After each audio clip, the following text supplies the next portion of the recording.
What's up guys, my name's Ethan, and if you're looking for a new credit card, I've got the ultimate list of the best credit cards of 2023. These are some of the credit cards that I think everyone should know about because they have some of the best cashback rewards, earning categories, and travel benefits. And by the way, if you're interested in applying for any of these cards, I'll have links down in the description, and some of these are my referral links. If you use those links to apply, it helps me out and really makes this channel possible, and thank you to all of you who use my links. But with that said, let's get right into the top credit cards of 2023. And first up on our list is a card that's been around for quite a while, but I think it's going to be one of the best, most simplest cards for any beginner to get. And even if you're not a beginner, it can still be a great cashback card. And that is the Discover It Cashback. Discover tends to be one of the better banks for people that don't have a lot of credit. And of all the cashback cards, this is probably one of the best to get.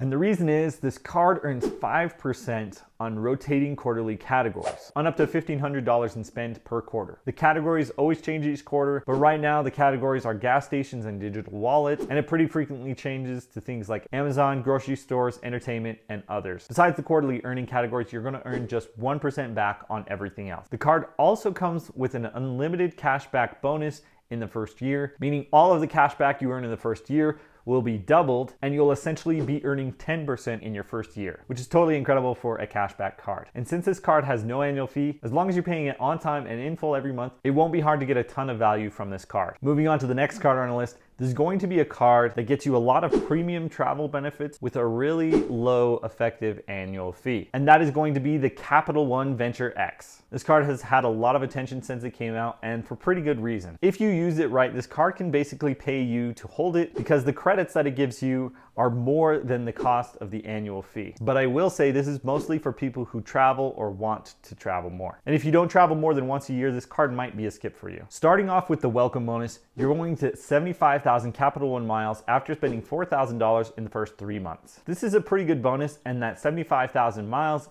if you transfer to Capital One travel partners, could be pretty easily worth over $1,300 in value, since Capital One miles are valued at around 1.85 cents per point. But the card comes with some other really nice perks, like 10,000 anniversary miles every year just for holding the card. And that 10,000 anniversary miles is worth at least $185 in travel when transferred to travel partners. Another important credit that comes with this card is a $300 travel credit. Now, something I think a lot of people don't explain very clearly is that this $300 travel credit needs to be used through the Capital One travel portal. And that means you're not going to be able to earn or use any loyalty with the hotel or airline that you're booking with. But other than that, it's a pretty solid credit, and just between that $300 credit and the 10,000 anniversary miles, you're going to be able to cover the annual fee pretty well. But the card does also come with a $100 global entry or TSA pre-check credit, which is really nice for getting through airport security lines quickly. Another major benefit, and one of the main reasons I have this card, is that you're going to get unlimited airport lounge access for you and up to 2 guests. You're going to get lounge access to Priority Pass, Plaza Premium, and Capital One lounges. If you haven't been in an airport lounge,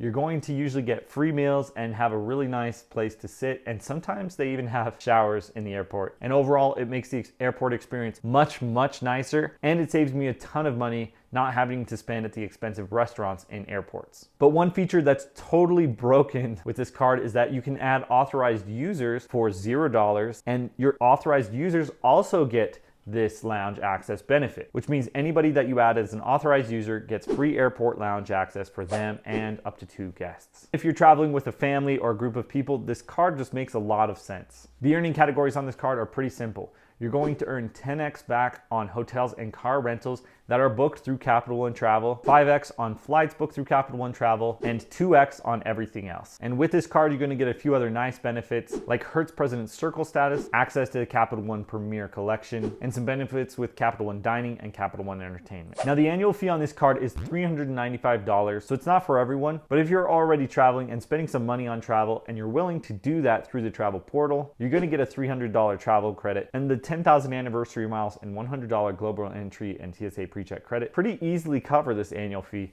Plus, you're going to get a lot of airport lounge access, which is going to make your airport experience much better and save you a ton of money on expensive airport food. So overall, I recommend this card for anybody who wants a lot of premium travel benefits for a relatively low annual fee compared to the other premium travel credit cards. Moving on to the next card on our list, it's going to be one of the most unique cashback credit cards that I think almost anyone could find a place for in their credit card setup. And that is going to be the Citi Custom Cash. What's unique about the Citi Custom Cash is that it earns 5% back on your top spending category every month, up to $500 in spend each billing cycle. Just like the Discover It Cashback card, you're going to earn 5% back, but you don't have to worry about the hassle of tracking any categories. You can use this card for a category that you don't normally earn 5% back at, such as grocery stores. And overall, it's a really flexible card, and it really can fit into pretty much any setup and help you earn more than you would have otherwise. Another nice feature to this card is that currently it has a $200 welcome bonus after spending $1,500 in the first 6 months. And this card comes with no annual fee, so I can't really think of any downsides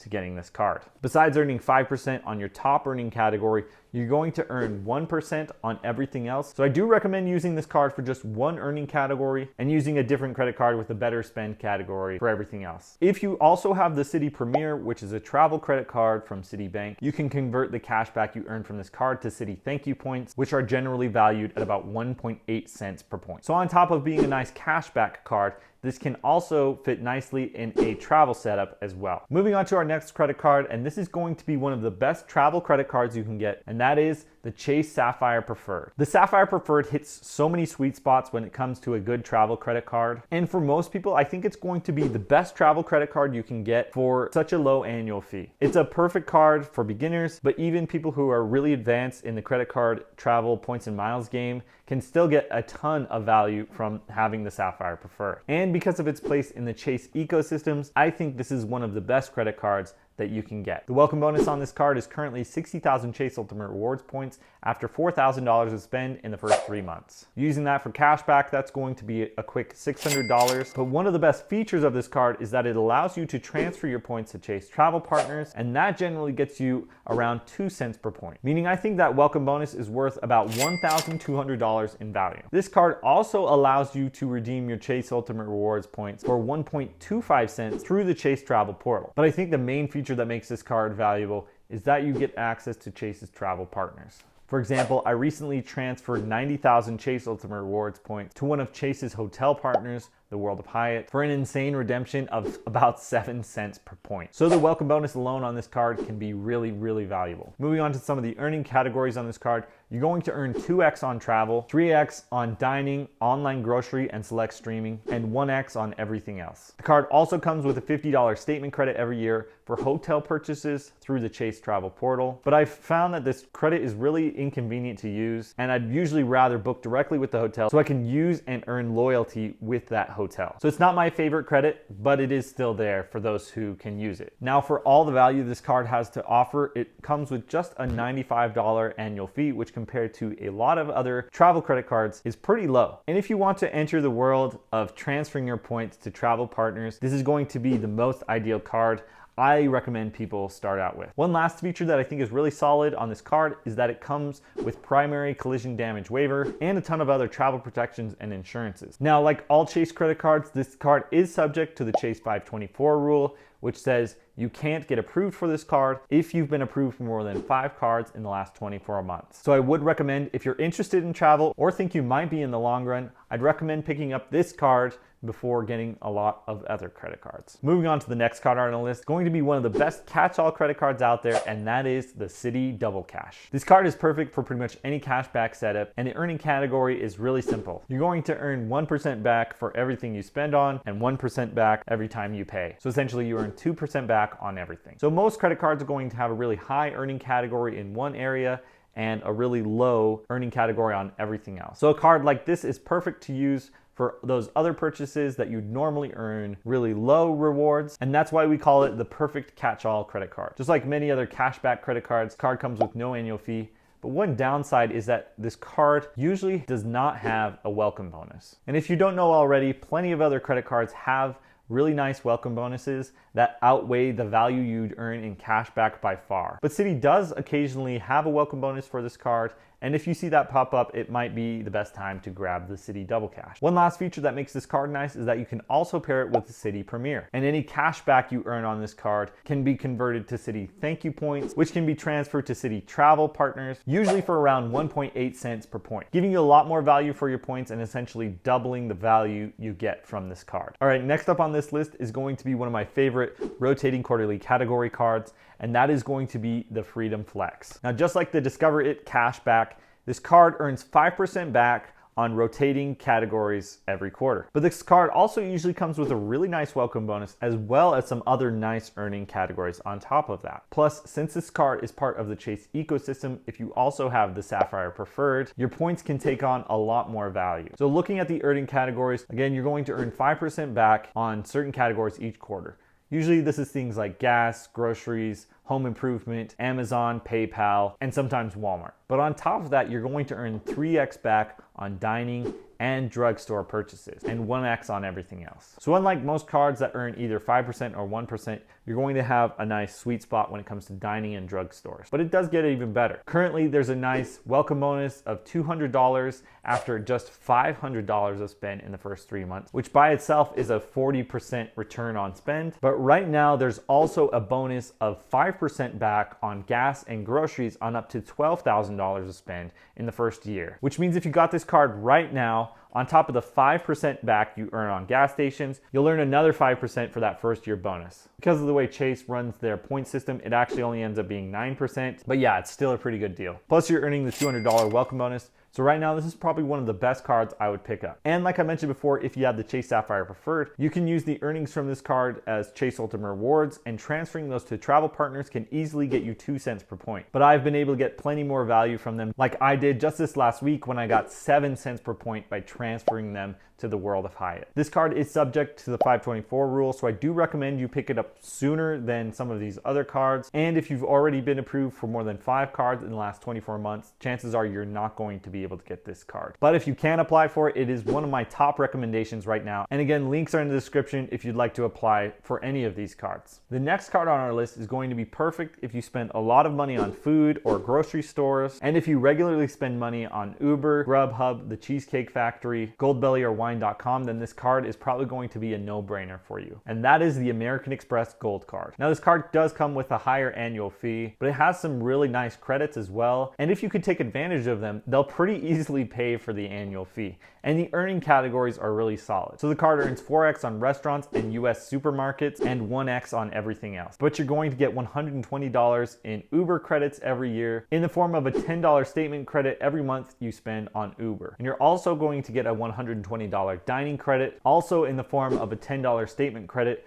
for any spend at Grubhub, Cheesecake Factory, and a few others. This card also comes with a nice bonus of 60,000 membership reward points, and because the gold card allows you to transfer your points to American Express travel partners, you can pretty easily get about 2 cents per point. So that 60,000 point welcome bonus will be worth about $1,200 in value. But if you hunt around a little bit, you might be able to find a better welcome bonus offer. Sometimes using an incognito window or trying on a different browser or device will help you find a different welcome bonus. Now, the one major downside with this card is that it comes with a $250 annual fee. So I find that for most people, it's either a great card because you use those credits or spend a lot on supermarkets and dining, or you're not able to take advantage of those credits and this card just won't make a lot of sense for you. So as always, don't get this card just because somebody recommends it to you, and make sure you only get this card if you can take advantage of the credits or if the earning categories and welcome bonus outweigh the annual fee for you. Now, I do have one last honorable mention credit card for you, and this is a card that's been getting a lot of attention recently, and that is going to be the Bilt MasterCard. The Bilt MasterCard is definitely going to be one of the most unique credit cards out there for a couple of reasons. First up, you can pay your rent using this credit card, and since some landlords charge a fee for using a credit card, Bilt will cover that fee for you, so it costs you nothing to pay your rent using the credit card. And you're going to be able to earn points by paying your rent using this card. Now, unfortunately, you can't pay a mortgage using this card yet, but for those of you that are renters, that's a pretty nice benefit for you. The earning categories on this card are pretty solid. You're going to earn 3x on dining, 2x on travel, 1x on rent, and everything else, on up to $100,000 per year in spend. But one huge caveat that I think is a bit of a downside on this card is that you need to use the card at least 5 times per month in order to earn points on the card. Another unique feature to the Bilt MasterCard is that it comes with some incredible travel partners like the World of Hyatt, American Airlines, Flying Blue, British Airways, and Virgin Atlantic. Their list of travel partners is honestly really impressive, and so you're going to get a lot of value from your Bilt points, and so I'd value Bilt points at least 2 cents per point. And another huge benefit to this card is that it comes with a $0 annual fee. But another major downside to this card is that it comes with no welcome bonus. And so there's a lot of opportunity cost with getting this card instead of another card like the Sapphire Preferred, for example. Bilt has been doing a lot of innovative things lately, like having a free Hyatt status promotion, incredible points transfer bonuses, and every rent day there's opportunities to earn points whether you have the Bilt MasterCard or not through some of their trivia games. And so there's a lot of exciting bells and whistles when it comes to the Bilt MasterCard. But I think the two major hangups for me are that the card forces you to make at least 5 transactions per month, and it does not come with a welcome bonus. So I get the sense that Bilt really wants it to be the one credit card you use, and if you're not a renter, that doesn't make a whole lot of sense. And even if I was a renter, I'd still think twice about getting this card depending on the amount I pay in rent each month. If I were paying $2,000 a month in rent through this card, even after an entire year, I would still only have 24,000 Bilt points. And for a lot of people, I think there's just a lot of better opportunities out there. But if you do spend a lot in rent, then I think it can really make sense for you. So there's definitely a ton of credit cards out there that can get you a ton of value, especially when it comes to travel.